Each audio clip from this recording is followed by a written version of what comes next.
In the last video, we took you for a tour of the home page, and now I would like to take you for a tour of the dashboard, which is the guts of the WordPress environment.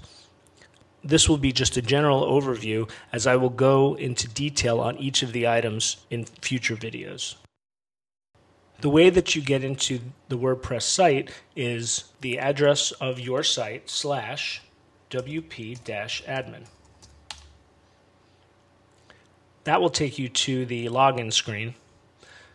For all of the sites that we do, the username is admin, and the password is a password that you will be given.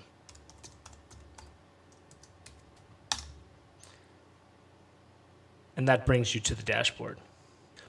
The main screen of the dashboard looks like it has a lot of information, but most of this information is unnecessary. It's just news-based information.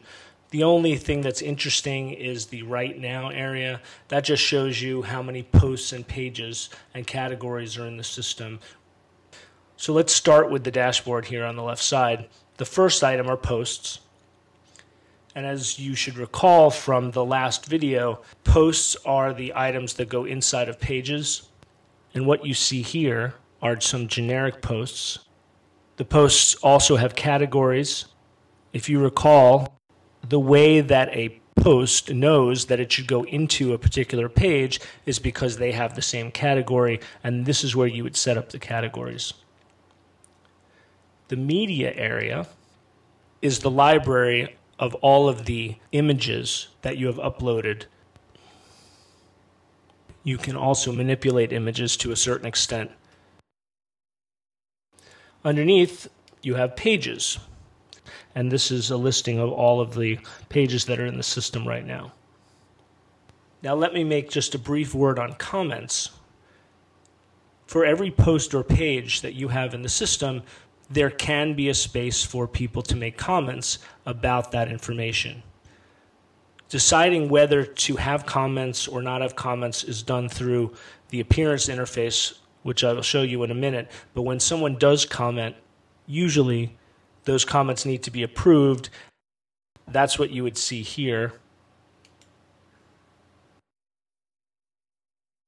One of the most important areas is the appearance area. The design of your site is based on a theme, and that theme could be manipulated to some extent. If you wanted to change colors of backgrounds, if you wanted to change fonts, that would all be done through this area. Now within this area you have a bar for widgets, which are little programs that you can add to your site.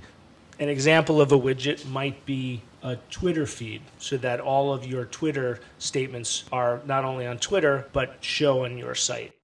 Underneath that are the menus. This is where you decide what items and pages go into the menu. This is where all of the theme options are done. What you put in your featured slider, what kind of things are on the home page. It also gives you an opportunity to have search engine optimization, which is the kind of information that helps Google put you to the top of their ranking lists or even know that you exist on the web. We'll have an entire video dedicated just to this professional theme panel.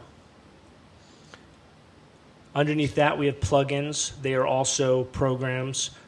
Just as an example, Backup Buddy is the backup utility that we use to make sure that everything that you do is being backed up at least twice a month.